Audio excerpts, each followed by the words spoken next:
할렐루야. 오늘도 말씀으로 주님과 동행하고 계신 여러분을 주님의 이름으로 축복합니다. 함께 보실 말씀은 누가복음 16장에서 18장이 되겠습니다. 16장은 주님 앞에 서게 될 날을 잘 준비하라는 말씀을 두 가지 비유로 전하고 계신 내용입니다. 먼저 부유한 청지기 비유가 나오는데요.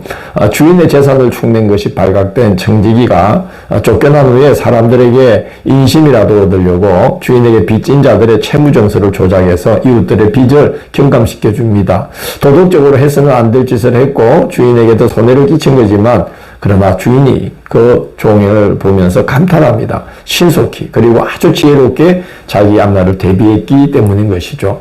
세상 사람들이 이렇게 자신의 앞날을 최선을 다해서 대비를 하는데 그리스도인들이 주님 앞에 서는 날을 소홀히 대비한다면 안 된다는 것입니다. 지금 이 땅에서의 삶을 천국을 대비하는 일에 최선을 다해 사용할 줄 알아야 된다는 것이 이 비유를 통해서 전하고자 하시는 말씀입니다.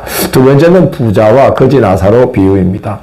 부자와 거지 나사로가 동시에 이제 죽어서 하늘나라에 올라갔습니다.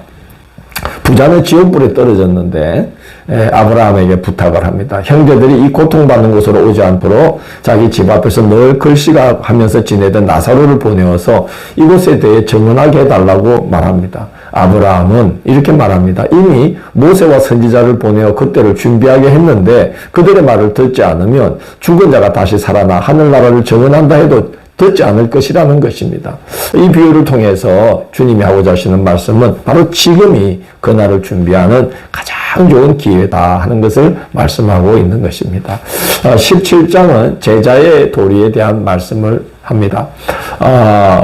이 제자들은 교회 공동체를 세우고 사도로서 교회를 이끌 지도자들이 될 사람들입니다. 그래서 이들에게 선한 지도력이 발휘될 수 있는 그런 권면의 말씀을 하고 있는데요. 첫째는 실족하게 하지 말라 말씀합니다. 실족은 마음 좀 상하게 하고 그런 것이 아니고 이를 실자의 발족자입니다. 그러니까 발을 헛디게 만드는 겁니다. 신앙의 길을 잘못 가게 이제 잘못된 길로 인도하는 것을 말합니다.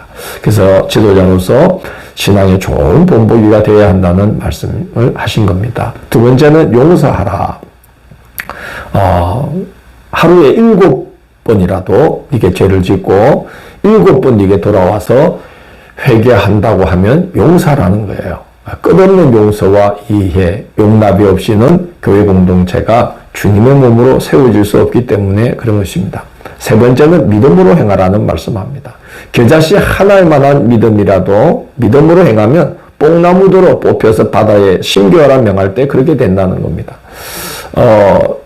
이스라엘은 이 뽕나무가 이렇게 크게 자라서 이제 길을 가로막고 있는 경우도 생깁니다.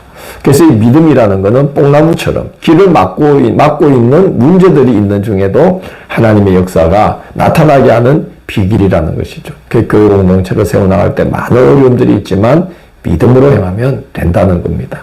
네 번째는 공로를 주장하지 말라라고 이제 말씀합니다. 종이라는 사실을 명심해야 된다고 말씀합니다. 종이 수고했는데 주인이 감사하다고 말하거나 곁에 와서 애쓰으니 곁에 와서 밥 같이 먹자고 이렇게 말할 주인은 없다는 거죠. 명령받은 것을 다 행한 후에 우리는 무익한 종이라 해야 할 일을 한 것뿐이라고 그렇게 말을 해야 한다는 말씀을 합니다. 교회의 지체들이 저마다 공로를 주장하고 인정받기를 바라면 성숙한 신앙 공동체로 세워지기가 어렵기 때문에 그런 것입니다. 이어서 10명의 나병 환자가 예수님께 고침받는 사건이 나옵니다.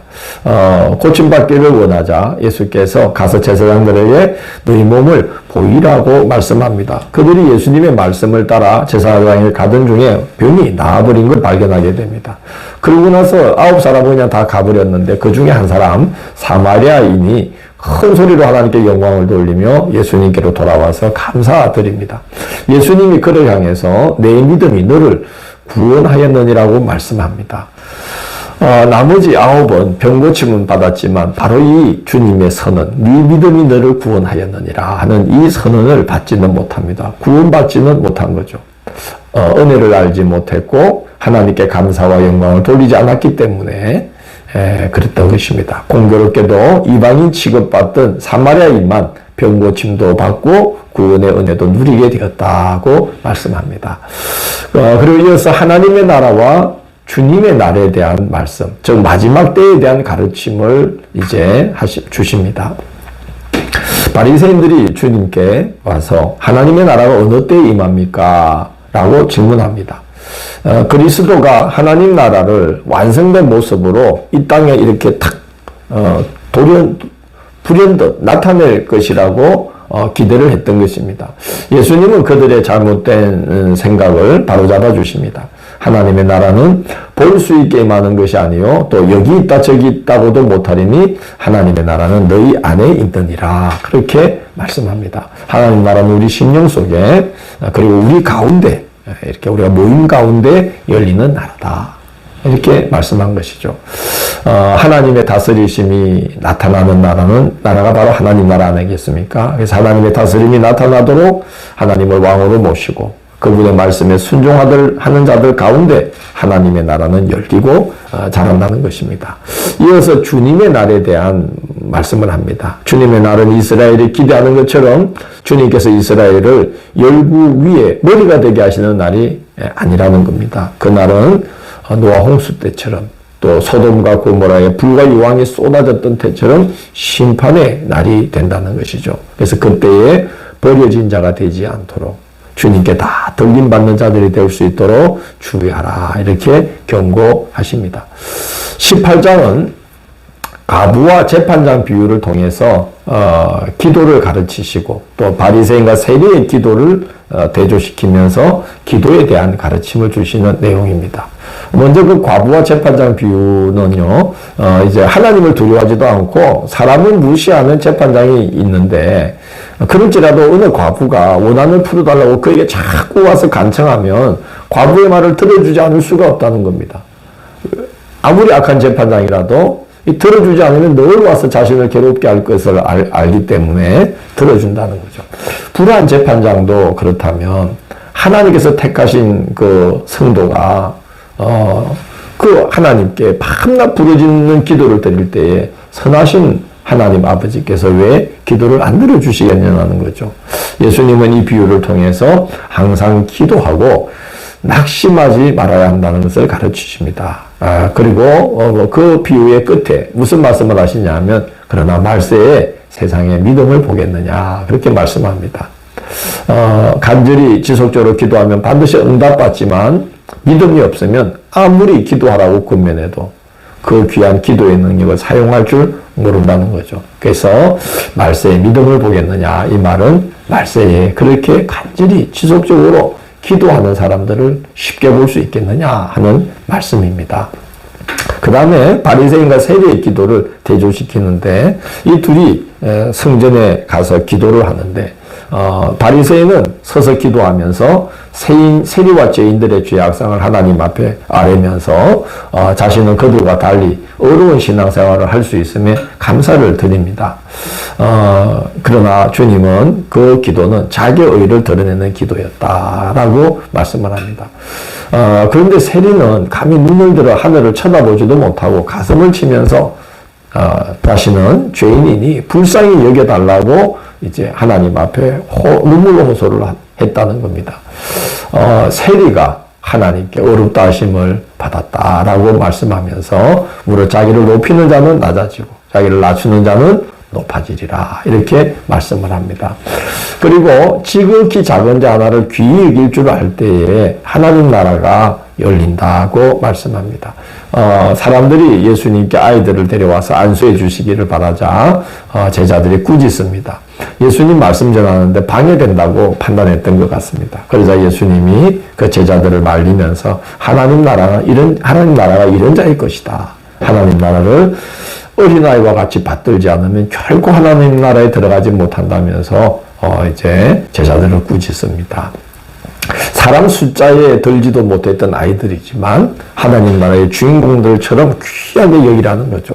바로 그런 태도, 지극히 작은 자 하나를 소중히 여기는 그 태도를 통해서 하나님 나라는 열리고 자란다는 것입니다. 그리고 어떻게 하면 영생을 얻을 수 있는지 물어본 관리한 사람이 예수님께 이제 이런저런 이제 질문도 하고 대답도 또 듣고 그러던 중에 예수께서 네게 있는 것을 다 팔아 가난한 자들에게 나눠주고 나를 따르라 이렇게 말씀을 했을 때에 그 관리는 그 말씀 앞에서 돌았습니다. 재물의 염려로 마음이 막혀서 그랬던 것이죠. 그래서 지극히 연약한 자 한 사람을 섬길 기회를 놓치고 말았던 것입니다. 예수님 말씀은 그렇다면 하나님 나라에 들어가기가 낙타가 바늘기로 들어가는 것보다 더 어렵다. 그렇게 말씀합니다. 재물을 잘 사용하면 하나님 나라를 세우고 자라게 하는 데 도움이 될 수 있지만 바로 그 관리처럼 재물의 염려로 마음이 막혀서 가난한 자 한 사람 섬기는 것, 그 마음을 얻지 못한다면, 그 마음을 갖지 못한다면 그 재물이 하나님 나라에 들어가는데 큰 걸림돌이 되어서 낙타가 바늘기로 들어가는 것보다 더 어렵게 그 사람을 만들어 놓아버린다는 것이죠. 하나님 나라는 지극히 겸손하고 가난한 심령으로 하나님의 뜻을 받들 때 열리는 것입니다. 우리가 그 나라를 사모하여 주님 가르치신 대로 따르면서 하루하루 우리 속에서 하나님 나라가 열리고 우리 가운데서 하나님 나라가 자라는데 우리가 쓰임받는 그리스도인들이 되어야만 하겠습니다. 내일 10월 29일 금요일은 누가복음 19장 20장을 포도원을 다른 사람들에게 주리라는 제목으로 살펴보도록 하겠습니다. 오늘도 함께해 주셔서 감사합니다. 주님 감사합니다. 저희들의 삶을 항상 주장하시고 우리들의 마음을 인도하셔서 하나님 나라가 싹트고 열리고 자라고 열매 맺을 수 있는 옥토와 같은 마음의 밭들로 다 조성될 수 있도록 인도하여 주옵소서. 예수님 이름으로 기도드립니다. 아멘.